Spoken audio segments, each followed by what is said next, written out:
No mai, haere mai, and welcome to Cult Chat, the podcast where we talk about coercion, control, and all things cultish. I'm Dr. Caroline Ansley. I'm a medical doctor.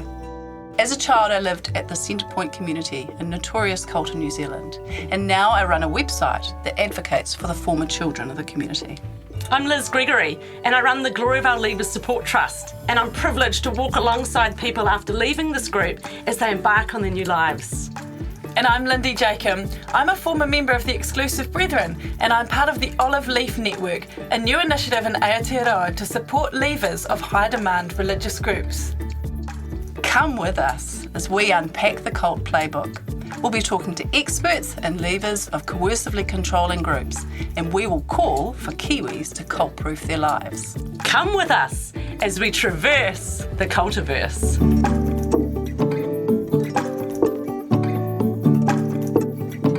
A warning, this podcast contains references to subjects and discussions which may be difficult for some people to hear. Please take care of yourselves and your whānau when listening.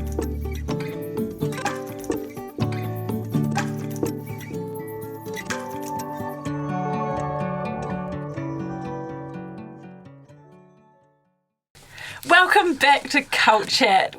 We're excited to be with you today. Kaz, Liz, what's been happening? Oh, what's been going on for me?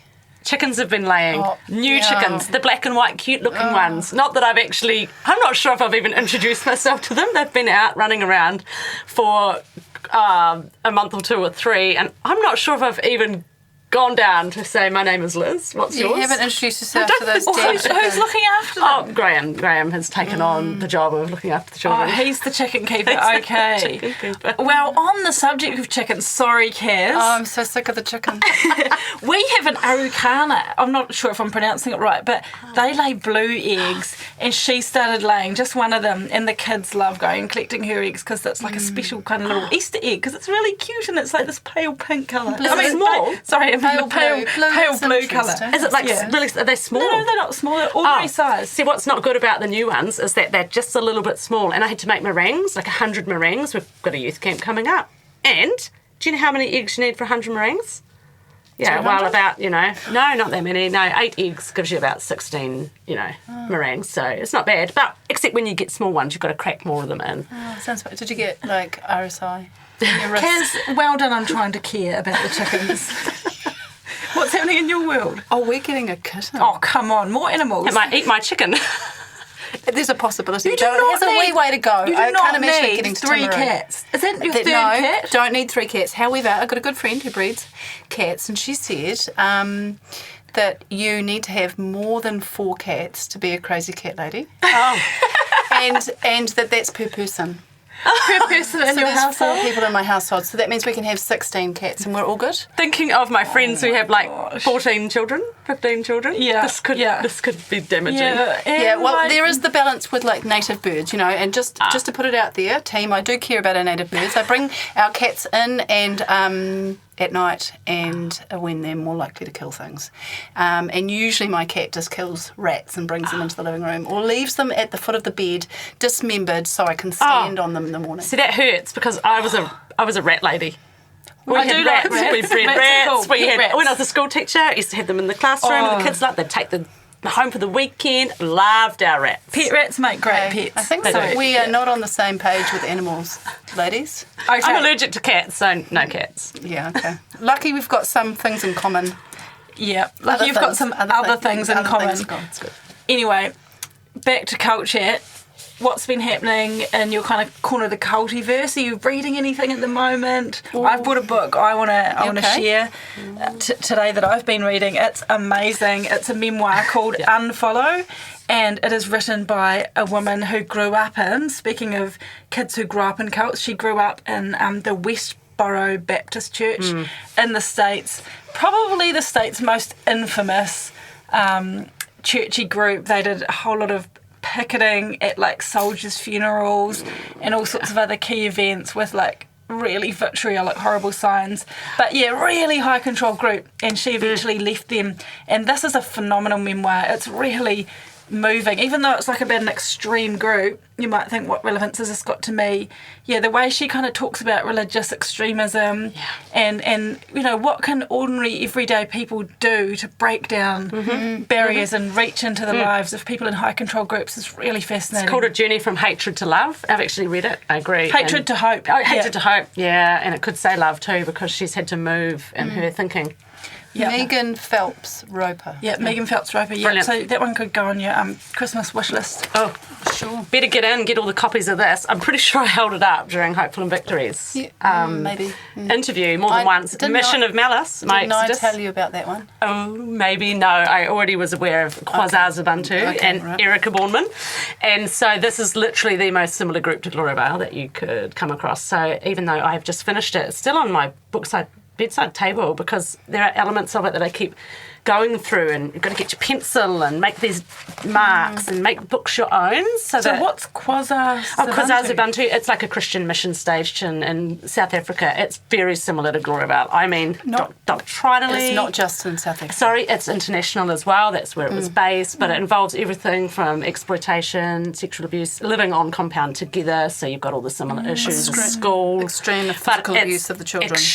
There is much more extreme in that physical. It's like doctrine. It's not just what we do. It's like a really big part of what we do. It's pummeling. But what's so fascinating is what happens to this group as they get exposed. This is paralleling with Gloria Vale through the courts at the same time Gloria Vale's going through, Quasar Ubuntu's going through. There are activists and leavers right at this moment doing exactly what the Gloria Vale leavers are doing. And so we're all watching each other and how things are tracking through the system. So, yeah, a powerful book. There's a potential Gloria Vale Quasar Ubuntu support group going option there. I have read portions of this book out to Gloria Vale leavers, like big chapters, and their eyes popped open and said, I could have written that. That we just changed the name.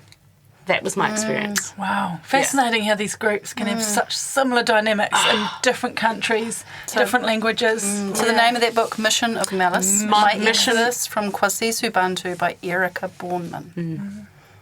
What about you, Kaz? Me, I'm reading a book I'm really enjoying right now called Trauma and Recovery by Judith Herman, who's a psychiatrist in America. And this book was written a number of years ago. This is several versions of it down the track now. She is a feminist psychiatrist writing about a topic that is not popular in the world of science, that is trauma, understanding trauma. And I started reading the book because I keep on reading her quotes in all these other books. So I was like, all right, who's this lady? And it's very quotable. She really kind of goes into and unpacks the physiology, the relational consequences, physiology of trauma, consequences relationally of trauma, how memory is formed and how we recall trauma, what we need to do to recover from trauma. Also talks about the gendered basis of trauma and how so much trauma has happened to women, more so than men, and why in part that is makes trauma science or trauma psychology science so unpopular because of the gendered nature. Do you know what I mean? Like the fact that the power dynamics that have existed in socially. Yeah, exactly. So I'm learning a great deal and I'm really enjoying it. And I've got quotes up the yin yang from this book. Well, we hope that today you might be bringing them into our episode. Ooh. Maybe. Lindy, she's got her nose deep in the book, but that's okay. I'm going to drag her out of there, and we're going to head on with today's episode. We're looking at safeguarding children. Yeah, so Liz, you've been doing a lot of thinking. You've been to some workshops or something on this topic of safeguarding children, and we're talking about safeguarding from all types of abuse, aren't we? Physical, sexual, emotional, psychological. And neglect. Yeah, and that's something that's often kind of missed out on those. And right, that concept of it's not only what happened to you, but what you didn't receive. Exactly. What you did receive, but what you didn't receive. That's right. And so those things, and we're going to have a look at a few factors. We're going to look at something we talked about just in our part 3 of this mini series, because this is part 4 of a 4-part. In part 3, we were looking at children growing up in cults, and you began to give a bit of a list of some of the features of vulnerabilities, I guess, Oh yeah, the ACE study. Yes, through the ACE study. Yes, so yes. we're going Adverse to childhood experiences. We're going to look at some of that concept, and you'll be able to bring in a bit of your understanding. And then the other side of it is, what are the factors that support resiliency? So you can have your vulnerability, but if you can build resiliency in people, their ability to bounce back from traumas, what does that look like? What do those groups look like? What do those families look like? And then we need to look at why adults need to act. And then I guess we're looking at the fact that, the children are relying on us, and do we feel confident as adults to even recognise when we need to act and how to act? And if you've got groups and organisations that even refuse to believe that stage 1 has occurred, abuse in any shape or fashion, it's going to be very difficult to try and convince those people to actually act and respond in a really meaningful way. So I'm not interested in policies and procedures that come out of sort of useful workshops if it's not followed up by action and a true belief. So the workshop we went to was, I think, incredibly powerful. They actually put the onus back on every individual, never relying on the organisation you might be part of to do the safeguarding, that we all have a responsibility. So I guess firstly we're just needing to look at what are we talking about when we talk about safeguarding children, and there's 2 elements to it. The safeguarding is the preventative approach to child protection. So you're looking to minimise or eliminate harm. So there's safeguarding, stop things happening. The other side of child protection is about the sort of reactive approach. What happens afterwards when you find out that abuse has gone on? What is your response to it? And why is this important? Why are we having this discussion? Because abuse occurs in all sorts of contexts. It is not limited to your family home. It's wider and bigger. It's in the places that you know and trust. It's those groups that you say, oh, that would never happen here. If you have that kind of mentality that this could never happen here because I know those people or I trust those people, then you are part of the undercurrent of our unaware society that is actually holding up abusive organisations, and they keep ticking over because of our naivety and our ignorance. So we need to bust open those myths, and we need to start looking at understanding abuse, and Lindy spoke about that, and one of them is just understanding the shared indicators of abuse. And I want us, as we're thinking of these, think about how these link to cult-like groups. And could I say, the thing about one of the things that for me, because as I've mentioned earlier in the show, that I was a child who wasn't protected in a cult environment, and that's where a lot of harm happened to me. So this is very heavy to me, this topic. Plus I am also one of those people in society who is given the job of paying attention to children because I'm a doctor, because I'm a GP. What I would say is that when you have adults in a group whose ability to think and see and protect is taken away from them, the consequences, and plus they're also separated from their children because their children get in the way of the adulation towards the master, the guru, the leader, whoever the person is in charge, they become unprotected. And when there are unprotected children, there is opportunity for predators. So why is it relevant specifically here? Because in culty groups, high demand, high control groups, it's an absolute breeding ground for abuse. It's like, I would go so far, and this is my personal view, I'm not quoting any studies, I would go so fast to say any group with high control elements into it, particularly ones that are misogynistic, the chances of children being abused are extraordinarily high. There's plenty of research to back those feelings up. Okay, absolutely. I haven't done the research work. And I can sit here and state to you, I have not done my own research on, say, Glorival, which I'm so familiar with, but the empirical evidence is undeniable. It doesn't take long to make a list and we're talking about all kinds of abuse here. Like obviously sexual abuse is the one that in particular gets named a lot, and partly I'm wondering if that's also partly because it's slightly more easy to identify than emotional abuse. But yeah, you guys are talking about all of the above, right? In that particular instance, even I had fallen into that trap of even just narrowing in on the sexual abuse. Right. Yeah, absolutely, significantly. Research, it's concrete. You've got to do some touching, don't you, for it to count, usually. There is 100% always emotional abuse. 100% psychological, 100% normally, spiritual. And so then you're looking at your sexual and your physical, and those studies, And neglect, of course. And It neglect. goes without saying, as soon as you get parents switching off and paying attention to the leader, someone else coming and the in, jobs of following the leader, that kids get neglected. weakening of families. So you'd said something about shared indicators of abuse. What are those? Well, and again, are you focusing on sexual abuse, or are you going to talk about No, some of the others? Or you're this talking is- about what are the red flags? What are symptoms? We're going to go broad now and think about all of those different kinds of abuse. And Okay. so we're looking at, and have a look, what's number one? Delayed development. So these are some of the indicators. If you're looking at people who appear to have some impaired development issues. With a child? This can be children or adults. And you can look and say there is a likely possibility that there was abuse in childhood. Oh, right. So Okay. that's what we're looking at, indicators. Are you saying an adult with developmental problems could be a perpetrator? Or are you saying they could be the victim of abuse? They could be the victim of abuse. Victim of So abuse, we're looking okay. for the indicators that someone or a child or even an adult has suffered at the hands of an abuser. You could be looking at acting out.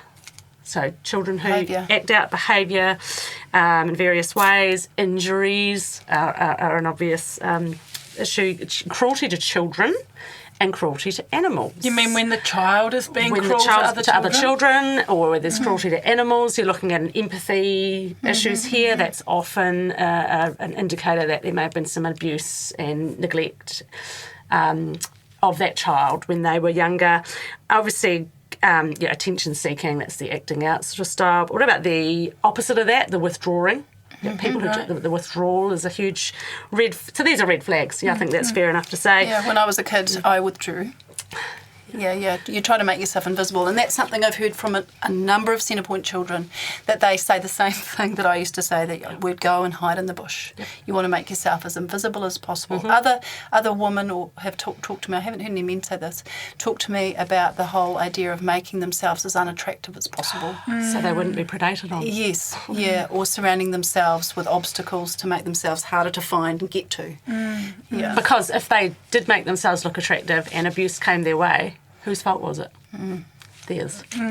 You asked for it. You've got to live for it. You live with it. Yeah.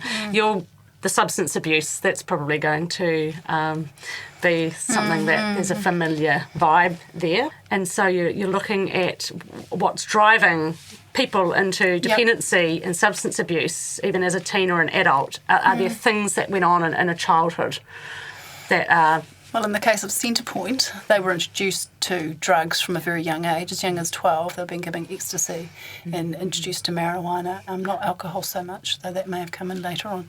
But, then it became, an opportunity to explore and have this new experience, which was how it was sold, but also to make them easier to have sex with. As well as that, then later on it became a pattern of how you made yourself feel better. So that, you were seeking a way. Yeah, exactly. Seeking some numbing. Yeah. A way to escape. So that's definitely a red flag. Self-harming, and I think we've spoken about that. The suicidal ideation can be quite high in high demand groups and also in people who've been abused. And then just, changes in self-esteem, that feelings of uselessness and worthlessness. So, these are red flags that we can all be looking out for in children around us, but keep in mind those in harmful groups, there is sort of an explosion. Well, I'm just thinking on that note, like as you were talking, I'm running through my head, you're a doctor, so you'd see kids in some capacity, obviously always with a caregiver and for short appointment blocks, which it's hard to determine much in your short appointment blocks. Teachers, you're a former teacher. Teachers are people who spend a heck a lot of time with kids. So this is especially relevant, I think, for people like teachers who see kids. But I'm also just thinking of some of the high demand groups I know. Their children go to their own private schools, or they are very intentionally homeschooled to keep them away from wider society. And I'm just thinking there's actually stacks of kids across New Zealand who probably don't actually very often interface with wider adults who could even observe them and pick up this kind of thing. So that's I don't have any solutions in putting that forward. I'm just sort of flagging that to say, I actually think there's probably quite a number of kids across New Zealand who are actually quite socially isolated and who, I don't know, what do you do about them? That's why our whole society needs to understand this better, because you might be the only other person in that child's life that has the ability to make a difference for them, to respond. Because as a even next door neighbour, it could be a neighbour, it could be a relation, a cousin, an aunt. So everyone. We don't live most of us don't live in complete isolation, even if people who prefer, say we're introverts. There are still people that interface with you and your family, and it puts a lot more responsibility on those people to be willing to approach the subject. And I think, you're looking at different types of abuse. So the way that this particular workshop got us to work was there was information given, it was very well done, and then there was an opportunity to work in groups. Each group could choose a different type of abuse, and they didn't dictate which lot you chose, but there happened to be some of us from our organisation sitting at a table with other men, and so we chose emotional abuse because we figured that probably the other groups would choose sexual or physical, and there were people there from all sorts of social services across South Canterbury, and we were the only one that picked on emotional abuse, and we were asked to identify what would emotional abuse look like in a baby. What would emotional abuse look like in a preschooler? What might the indicators be?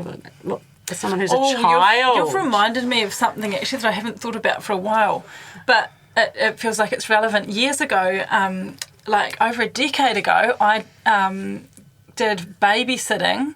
I got police vetted and offered to be a babysitter for Open Homes Foundation, which was a group a little bit like Oranga Tamariki that helped pair children who'd been taken out of an unsafe environment with foster families.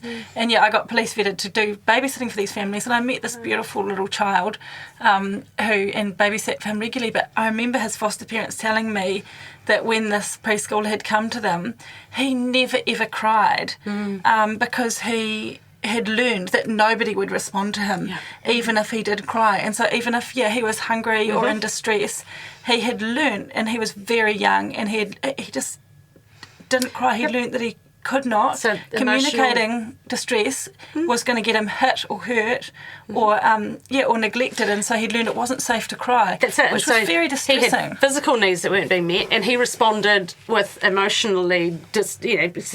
emotionally dysregulated. And so you can look at people who are not emotionally regulated and wonder whether there has been some other kinds of abuse. And you think about a cult-like group, they just run on emotional abuse. Like that is, just like it's the ocean you're swimming in, and it creates the conditions for groups that are really unhealthy. And then the final group to look at was, the adolescents. What would someone who's been emotionally abused look like in adolescence? What would they be displaying? And then into adulthood. And guess what? Whatever they were displaying in sort of adolescence and preteen, you could track back into what they'd learned, how they'd learned to respond.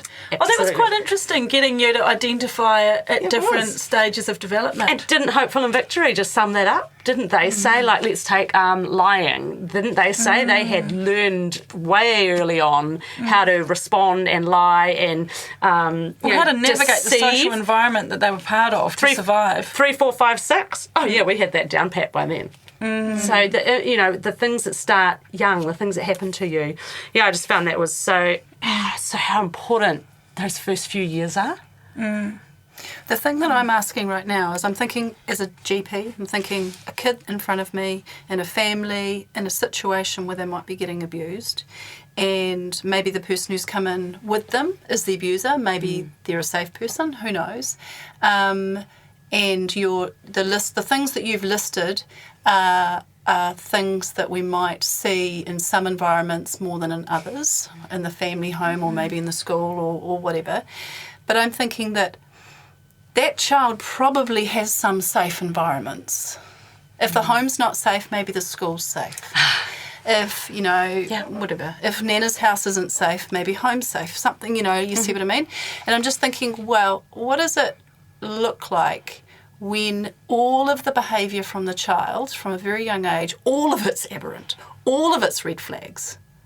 Like the list that you just gave, Then there are definite questions and concerns. Yes, valid. like when the system is so toxic that all aspects of healthy development, healthy interaction with the world, emotional expression, physicality, attachment, all of it's dysfunctional on every level. And nowhere inside that life is there a safe space. Exactly. Let's think of Gloria. The school exists and it's a microcosm of a wider community. The church is the community. You can't Your go family to life. a relative's house that's away from that system. Yeah, exactly. I'm particularly concerned about those, Because that's one of the ways that developmental paediatricians that I work out whether there's a problem with, if it's a behavioural problem or if it's a learning problem or it's a ADHD or something. They go, well, how many contexts is this behaviour occurring in? Interesting. How global is it?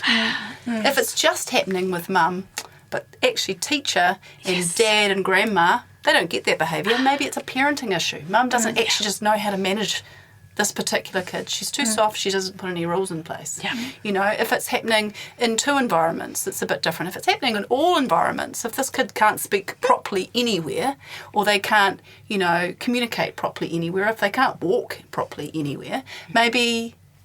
And it goes across multiple domains, speech and language and behaviour. Then you're going, okay, there's something going on in this kid. It's not just their environment. And that's where you look at the vulnerability factors. So there are factors that actually can impact and give you some hint about those. And here are the top ones. Families in which there are financial difficulties. So there can be quite a lot of stress around money, but it's probably the meeting of needs and the ability to meet them as well. And I think inside a high demand cult group, there's often quite a bit of stress on finances. Say even Gloria, you don't have any of your own, but other groups, a lot of giving can actually put stress on families. Unemployment is obviously a big vulnerability factor. Housing issues or overcrowding, because there are safety issues around there. Overcrowding, everyone sleeping together in the same room at centre point. Yes. Seeing a whole lot of sex all the time. Yes. You must have had people joining Centrepoint because they had housing issues at the time. Very much. There was a high percentage of people at the time who came in, solo parents, young kids, can't cope. Okay. Needing a relief from the day-to-day struggles of their life, and suddenly they've got access to good food, high quality housing and things for their kids. So others to help carry the load of parenting. And some fun thing for the kids to do, and then they get swept into interpersonal work and kids are left. The vulnerability factors shoot through the roof. But the vulnerabilities are different there because they ended up with good housing, access to money, so it's kind of like it's flipped on its head. Well, they traded off. It was a trade-off, They would have been, had they not, that's the irony there, had they stayed in their own circumstances. No money, no support. That's right. Maybe mentally unwell parent.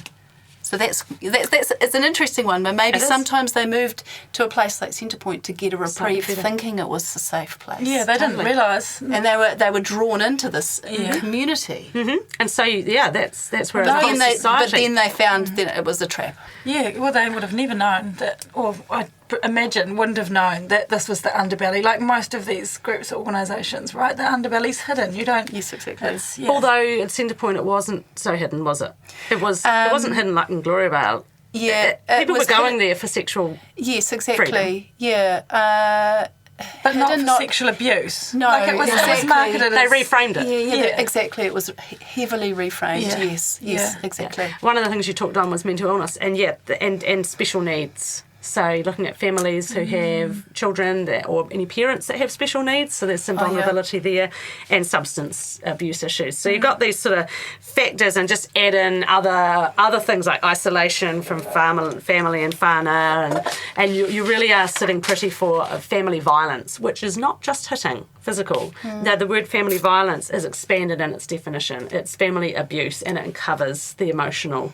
It's really family harm. But the problem with that's actually technically what it is, but we're yet to really understand the significance of the non-physical, non-frightening elements of family harm. So violence is still what we use. It is. But it's actually we're yet to understand truly the severity of harm. And another one was parents separating. So you think about how much that has happened en masse in society, and that's actually created. If you've got one family and it breaks into two, that's two different households that now need to run. So you've got, your income's split in half, so you can get some of that instability. So a lot of these issues can come down to, and then you can get transiency if you've got issues with housing supply. So these are some of the sort of vulnerability factors. And obviously in some high demand groups, you're not going to get the parents separating or even the transiency with the housing. But what you do have is often a group that can't breed children who are resilient. It's not just children though. Adults need to have resilience factors. And so you don't just look at what are the factors that make you more vulnerable. You look at how can we build you up? How can we build up our families and our children to cope with in adulthood when the world throws something at you? You don't just crumple in a heap because you've got some childhood trauma that hasn't been worked through. And I actually found this part of the workshop the most incredible. And one of the people who works with me, Liz, wow, how many of these are missing inside Gloria Vale? So I want to ask I just want to jump back and interrupt just while it's fresh. The tricky thing about the marriages and stuff, because I think that that on the one hand it can increase vulnerability factors to have a solo parent household. On the other hand, I think a concern of mine that I see in some high demand groups is that marriages are forced to stay together or have been forced together in the first place that are incredibly toxic and abusive and unhealthy, and actually the children are less safe to be in that marriage that is forcibly held together by the group. Yes. That's super unhealthy too. So, I agree. Yeah. Yeah, with the person who may be using the children to harm the partner, Yeah, that sort of stuff using the as control well. over the children, access to the children, Yeah, and sorry. threats to the children. No, please, you brought that up. So Yes. so you're right. So Yeah. it's not so much separation as instability of relationship. Yeah, full stop, Or- I guess. Yeah, or just an unhealthy relationship, right? Yeah. And So most anyway, of this would be put together from a perspective of just your average Joe Blog family, whereas our interest is pulling out these things and seeing how they apply within high demand groups. cult-like groups. Yeah. So I think the resiliency ones, and I'd love to hear from you both, having lived experiences, and you even with your doctor hat on, have a listen to this one. So inside a high demand group, do you feel able to talk with your family about your feelings? These are ways to build resiliency. Did you feel that sort of security inside? No, and Hopeful and Victory said no. Absolutely not. You couldn't be honest. Well, when there's a narrative imposed on you about what this life is like, and yours absolutely in no way, shape or form matches that, and your parents, the people who you have you're attached to and are invested completely in this, In the narrative. because they've chosen it, they've given up everything to follow it. Your reality is an inconvenient truth. It must be denied. Yes, that's... And silence becomes your friend, which is what... Yes, that's what Hopeful and Victory said. They said children learn how to your... keep silent very They young. do. So there's a factor that doesn't exist. Number one, gone. Number two, feel your family stood by you in difficult times. Well, if you can't talk about your difficulties, how can they stand by you? Yeah, or if you know that if you're going to be open and honest and talk about what's going on, that the result is that you could get excommunicated and kicked out of the family. No. When you know that fundamentally, because this wasn't my experience, but I know that in the exclusive brethren it would be, that fundamentally the loyalty is to the group, not to the biological unit, which you're dependent on for your survival. Can you imagine being a mother of a young child who is abused sexually inside a group like Gloria Vale, taken to a servants and shepherds meeting, and the parent is sitting there, and the child You is mean being... the abuser? The parent, who's not the abuser, so just a mum. Oh, right. Let's say it's found out that your daughter has been sexually abused, and you, as a mum and daughter and husband, father, are taken to a meeting, and you have to sit there while your young child is accused of flirting, didn't say she didn't like it, didn't set up a fight against the abuser, and you can't say a thing. And I know a woman, and the mother was about to stand up, and her sister-in-law grabbed her by the hand and said, "Not now. not now. Wow, yeah. Number 2, feel your family stood by you in difficult times. Yeah, absolutely. Or a similar situation that I'm pretty sure that Shane and Rachel referred to this as they were reflecting on the Jehovah's Witness scenario for responding to abuse. They had concerns there that leaders in the community are tasked with dealing with it, but that means that leaders sit alone with a child or young person without parents. And I think back to myself being interrogated as a 16-year-old by 2 male elders who sat very close to me and asked me revolting questions like, I don't know if I should repeat them on air, but very, very intimate questions about some sexual molestation that took place. You know, you're like, what? My parents weren't there, so and you know, I was pretty young. You know, I wasn't a young child, but I was 16. I was pretty vulnerable. And I certainly know what happened with young girls when they went away with Bert Potter. Yeah. So there you've got, like, I guess what we're drawing attention to here is there's a real challenge when families are part of a high control group because of the way the group interposes itself in between the parents, complete and utter caregivers, complete and utter interference. And the loyalty to the group is number 1. So there's number 2. Do you feel like your family stood by you in difficult times? Well, if you can't answer yes to that and have implicit trust that your parent or your child is on your side and will protect you against harm, then your resilience factors, your ability, it's just starting to drop away. At Centrepoint, children were, mothers and fathers were publicly mocked and taken down when they tried to interfere with the leaders taking their daughters away. Yeah. Wow. You know, like, do you want your daughter to be as screwed up as you are? Wow. This is how we unblock her. Yeah. This is how she becomes in touch with her loving. Wow. You know, in a public domain with people around you watching. Yeah. As your 12-year-old daughter is taken away. Wow. Oh, that makes me angry. Yeah. Carry on, Liz. Before Lindy explodes. Number 3, have at least 2 non-parent adults who take a genuine interest in you. Like a creepy genuine interest or a good genuine interest? Like how? You're talking about high demand groups. What do they demand of you?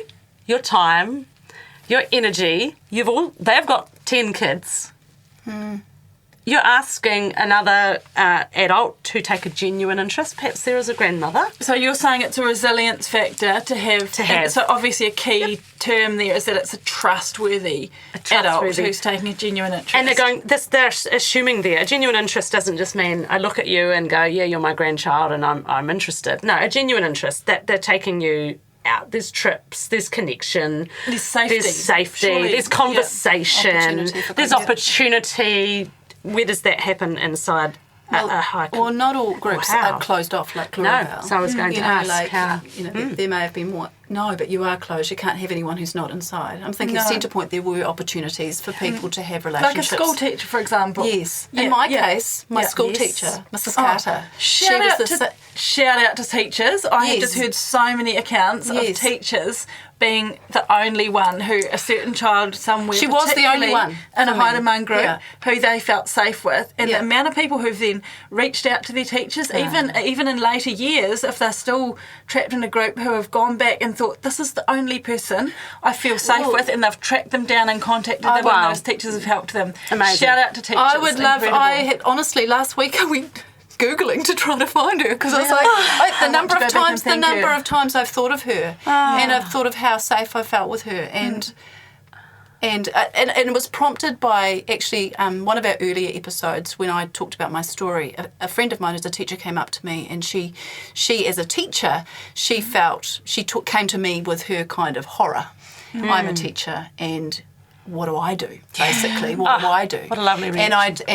And she was, that was her reaction. And then I was like, damn it, I wish I'd mentioned Mrs. Carter. Mrs. Carter. Because Mrs. Carter, she was the person that gave me a reason to believe that you mattered, or that you could be safe. Yes. Even that concept of feeling safe. Yes. Is she likely to still be alive? Oh, she'd be quite old. Come on, what school were you in? Albany Primary. Albany Primary, Mrs. Carter, shout out to you. All right, let's go. Number 4, feel supported by friends. Oh, Hopeful and Victory said we didn't have real friendships. Yes. We couldn't even trust our friends. So that one's a bit tricky, isn't it? If they're going to snitch on you, sell you so they can climb up the ladder. So again, similar to the parents, if there's a fear that the friend's ultimate loyalty lies somewhere outside of care for you, then that makes it quite tricky. Have I talked about the hierarchy at Centrepoint? No. This thing where they put all of... it wasn't just something they did with the teenagers, they did it with the adults as well. But the teenagers who were there at the time that the hierarchy was happening often talk about it as one of the most awful things they experienced. They would be put up in front of the community for 2 to 3 hours, and they'd be put in a line in the living area. All the adults were sitting on the couches, the cushions, watching them, and an adult would stand up and go, James, I'm going to move you down the hierarchy 3 spots because you were rude to my daughter. And then someone else would come along and say, no, James, I'm moving him up 10 spots because he spent a day with me helping, dig the garden. What was the purpose of that? To break people? For break them, to give people a chance to emote.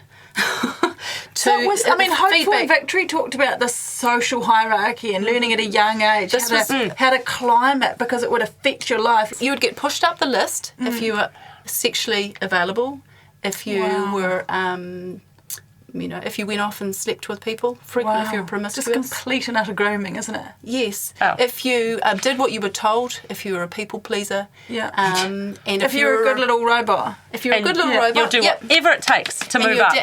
You're down the bottom if you broke the rules, basically. Yeah. Wow. And you were shamed and you were humiliated. How can you make friends in that sort of environment? Exactly. How can you make friends? You're looking at each other going, well, my position depends on where I am next to you. Absolutely. And if I call you out, you'll be the bad one. Wow. Maybe you'll move up or down the hierarchy this time. It's devastating. Destroys relationships. Totally. So if you can't have that, wow, your chances, things aren't looking so good.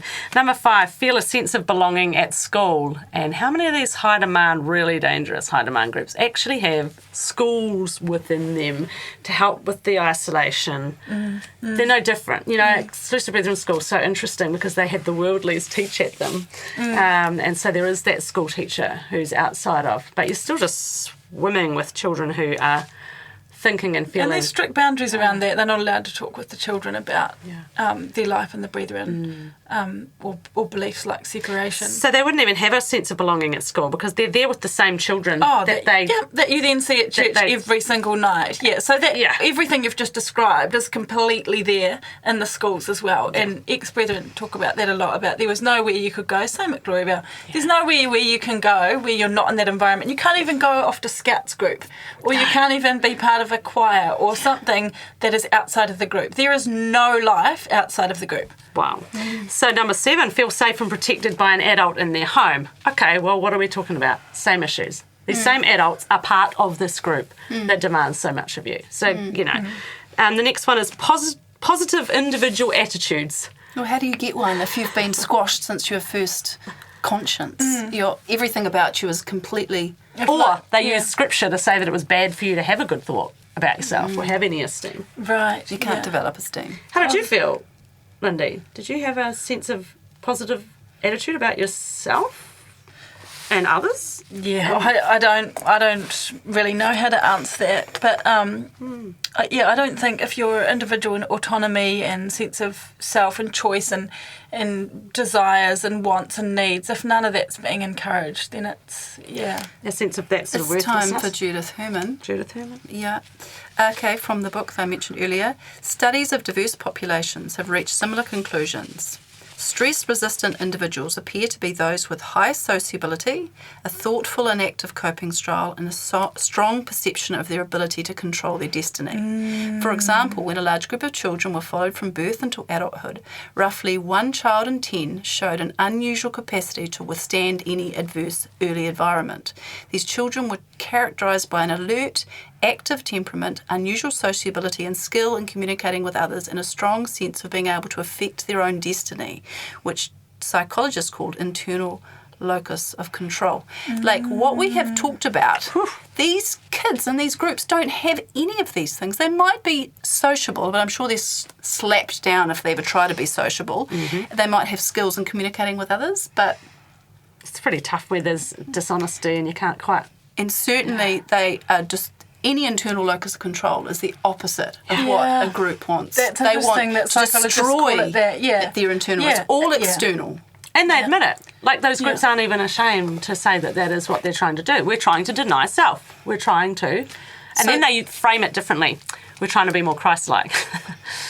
So this is, resiliency factors, the kids who really thrive for some unusual reason with overwhelming trauma. Yeah. It's like, well... It's not many. It's not possible that these kids can't have these things. No, because they've been driven systematically out of them. And so that brings... groups. They do. So it's almost getting to Maslow's hierarchy, because you're getting up at number 9 having hopes and aspirations. Well, that's just a joke inside a group like Laravel. Yeah. Who are your hopes and aspirations? What are they? They're towards the group. They're the group's goals and dreams, not your own. Yes. Number 10, your personal skills. And lots of high demand groups do have really skilled, they have skills that have been honed, but do you know how many people come out of Glorioval with the skills they honed in there and they don't touch them again? I think of the beautiful musical instruments that some of them play, never touch them because it wasn't their own personal interest to play that instrument. Someone told them to play that instrument. They didn't give them joy, maybe. It wasn't through joy or satisfaction or a personal drive to be better at that thing. It was something that was pushed on them. Yeah. And for some of them, they're probably so exhausted and busy now out here, but and they don't have time to. But an interesting concept. The final one is the accessible and supportive social, community and health services. Oh, wow. Wow. I don't think we need to talk about that one. I don't think we do. And there it is, folks. They were the factors that support resiliency, the ability to bounce back after trauma. On that last one, you've said we don't need to talk about it and laugh, and I get why you guys did that, but just to be really clear, why we laughed, or I was thinking about whether to cry or not at that rather than to laugh. But why we've kind of laughed or nearly cried at that there is, I think, if I were to try and put words to it, it's because in high demand groups, there's always this strong insider-outsider boundary, and along with that mentality, you're actively fostered to have a mistrust of any outside organisation, and including, doctors, outsider teachers if they come in, mental health professionals, all that kind of thing. That mistrust of them is actively fostered, and sometimes accessing them is actively restricted from you as well. So, for example, if you did want to report child abuse or something, you might have really struggled to find the right number, or you might have your internet access restricted, so you don't even know what group to look up, or you might not be allowed off the property to go and have that appointment. A phone.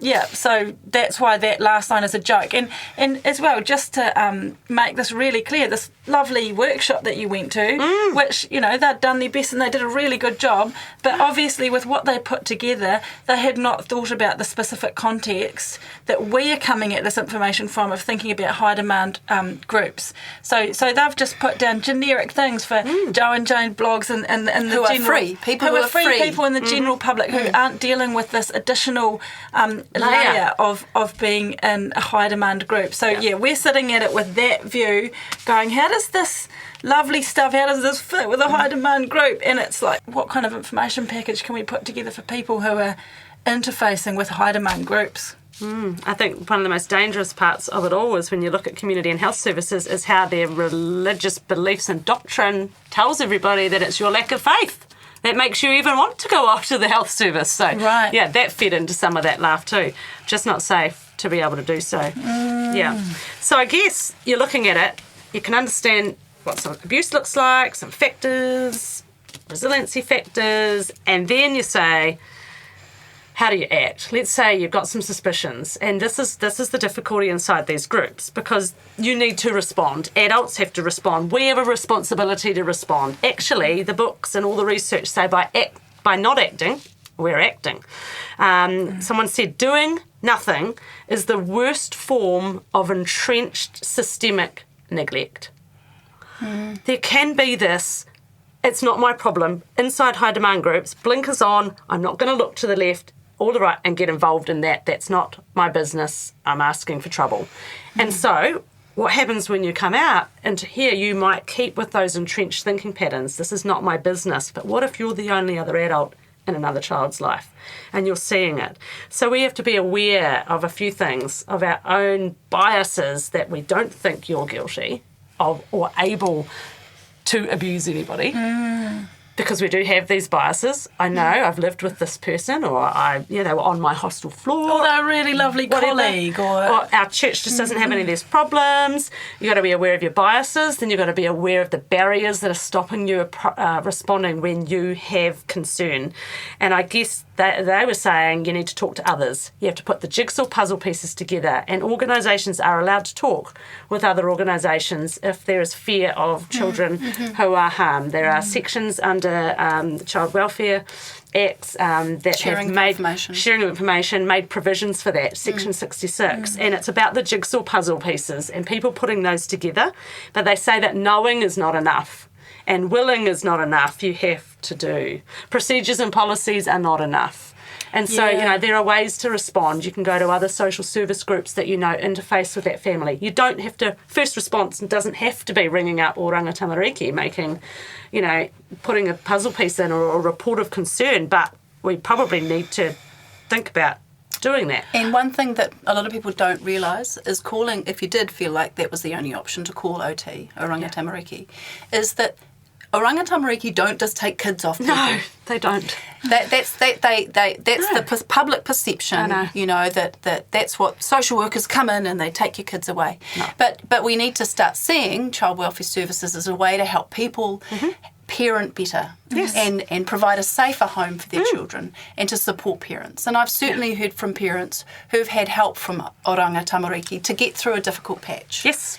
Yeah. Yeah, and that's been one of the difficulties in the Gloriavale area.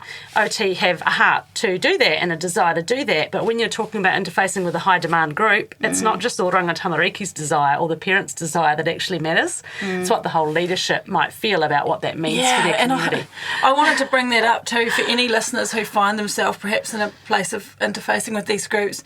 Is I'm just kind of making up this phrase on the spot, but I'm thinking about a safeguarding ceiling that can happen in these groups, because there's a very real concern, and it came up in the High Court with the JWs around this concern that you might report abuse within, parents or children might report abuse within that entity, but think about that entity's other possible agendas to just safeguard their own interests, not just their children. And sometimes, I think it's really concerning that it might just be stopped there, and to get involved outside organisations who are not under the control of those high demand groups to try and get in around the young person that way. Do you know how difficult that is when you're 80 kilometres from the nearest town, you don't have cell phone access, there's no vehicles? That's actually almost impossible. It is, isn't it? Yeah, and so children rely on us. Like we are change makers. And I think these are the discussions we need to be having. How much do we care for the children around us? Do you actually care enough to go to someone and say, I have concerns, we have concerns, we've seen and heard things, can we help support you? Exactly. Like, that's gutsy, that's tough, but it's important. So we need to sort of move on to what we can leave the audience with today. So some questions that I've been thinking about in response to these ideas, Liz and Lindy, is what do you do in your family or group to safeguard the children in your care? That's something we all need to think about. And like the quote that Liz gave earlier, doing nothing is not an option. I think you said those words. Is there a child in your life who you were concerned about and you might need to do something for? As a doctor, I'm aware of the organisation Safeguarding Children. They are an organisation that exists here in New Zealand. If you do have some concerns, you can head to their website where you can find some information out about how to, what next to do if you have concerns. Yeah. Get educated and keep educating others as well. So thank you for listening, and we do hope that there's been something in today's episode that will help you to not only cult-proof your life, but to safeguard the lives of children or vulnerable people in your sphere of influence. Keep listening on Plains FM or Apple or Spotify or whatever your podcasting platform of choice is, and check out the show notes. And don't forget the YouTube channel. Yep, don't forget the YouTube channel. And the Facebook page. If you're preferring to watch. Yeah, and please do share this one around. It's a really important message around safeguarding children and vulnerable young people. So please share us around, share the love, pass us on to your friends and family, click like and follow and share. And I guess we could finish with a whole lot of R's, and that would be we need to respond, we need to recognise, we need to report, refer, record, and re-notify and reflect. So there's a whole lot of R's there, so we'll finish with the R's today. All right. All right, over Ka and kite out. anō. Yeah. Bye-bye. Bye. If anything in today's episode was difficult or upsetting for you and you would like to talk to somebody, we encourage our New Zealand listeners to free call or text 1737 for support from a trained counsellor. Or you might like to visit the resources section of the Olive Leaf Network website, where you can find a range of organisations and resources that might be able to support you. We would also like to remind you that the views and thoughts and opinions that have been expressed in this program are the speakers alone, and Cult Chat does not necessarily endorse or share them.